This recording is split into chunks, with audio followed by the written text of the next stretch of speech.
Hi, I'm Lucas from Quant Monitor. In this chapter, we'll explore point-and-figure charting, a method that removes time as a mandatory axis, not to predict markets more accurately, but to observe them more honestly. Because point-and-figure asks one question over and over: has the market changed its state? If the answer is no, nothing is drawn. Modern analysis is dominated by time-based charts, candles, bars, indicators. They assume time is informative. Every minute, every hour, every day must be displayed, even if the market does nothing meaningful. Point and figure is a rejection of that assumption. It doesn't claim that time is irrelevant in the real world.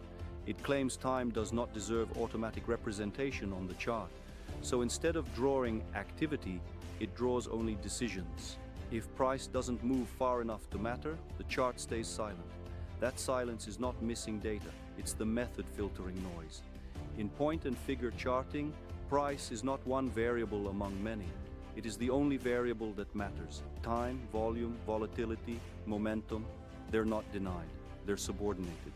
They influence price, but they do not get their own guaranteed space on the chart. This design expresses a fundamental belief. Markets decide in steps, not seconds. Price must move enough to justify attention. Anything less is noise. And here's what happens when time is removed. The chart stops confusing persistence with importance. A sideways market can occupy weeks of time on a candlestick chart and look significant simply because it takes screen space. But in point and figure, duration without movement becomes invisible. What remains are structurally meaningful actions. Decisive advances, decisive declines, failed attempts, and hesitation that actually matters. The chart becomes a record of decisions, not a record of activity. Point and figure charts are fundamentally state-based. Each column represents dominance. A column of X's means buyers are in control. A column of O's means sellers are in control. But this dominance is not symbolic. It must be paid for in price movement. A column continues only as long as the dominant side can push price far enough to justify another box. When that side can't extend, the market pauses. And when the opposing side proves strength beyond a defined threshold, the state changes and a new column begins. So instead of watching continuous motion, you're watching state transitions, control, loss of control, and structural switching points.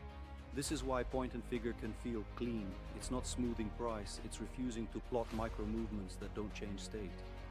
In time-based charts, reversals are ambiguous. A small pullback can look identical to a meaningful shift.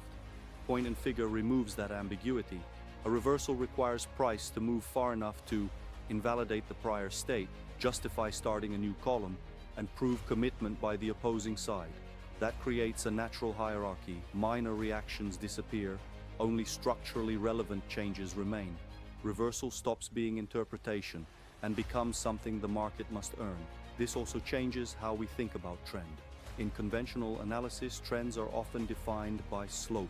In point and figure, slope is irrelevant. Trend becomes persistence. The number of boxes, the ability to sustain dominance and continuity across multiple columns.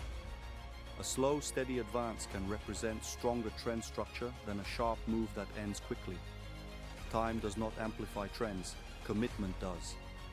Sideways structure is not boredom, it is unresolved negotiation.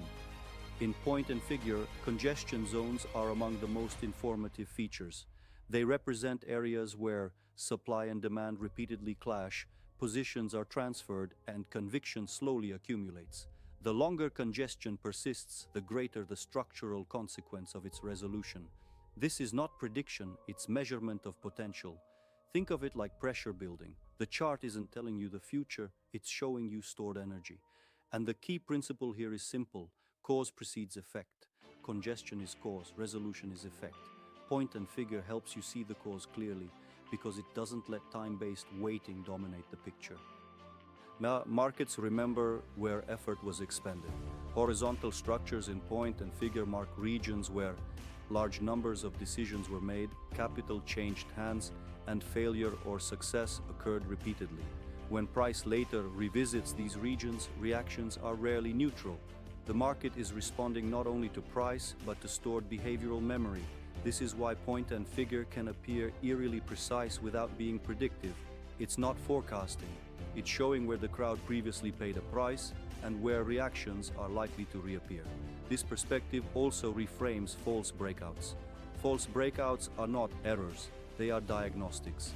In point and figure, failed breakouts often leave a clear structural signature: insufficient column extension, rapid reversal, lack of follow-through boxes.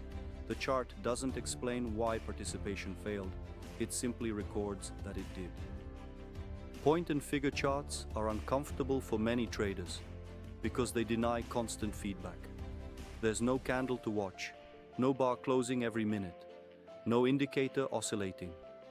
You must wait for the market to earn representation.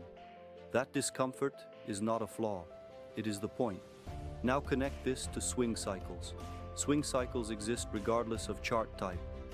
Point and figure simply renders them without temporal distortion. Swings appear as column changes, failed extensions, structural pauses. And because time is removed, swings are measured by price effort, not duration. That's why point and figure aligns naturally with swing trading logic rooted in structure rather than timing. It also connects directly to crowd psychology. Each box represents another group committing capital, another layer of belief, another threshold crossed. Absence of boxes represents hesitation. The chart doesn't show fear or greed directly. It shows the price paid for those emotions. So when does point and figure work best? It excels when structure matters more than speed, trends persist, and crowd behavior dominates the environment. It is less effective in ultra-short-term noise, news-driven spikes, and environments where price jumps without negotiation. That's not a limitation, it's selectivity. Conclusion: point and figure survives not because it is old, but because it is honest. Markets do not move continuously. They decide, hesitate, commit, and reverse. By removing time, point and figure forces attention onto what truly matters: decision, commitment, and structural consequence. In a world obsessed with immediacy, this method remains valuable precisely because it refuses to hurry.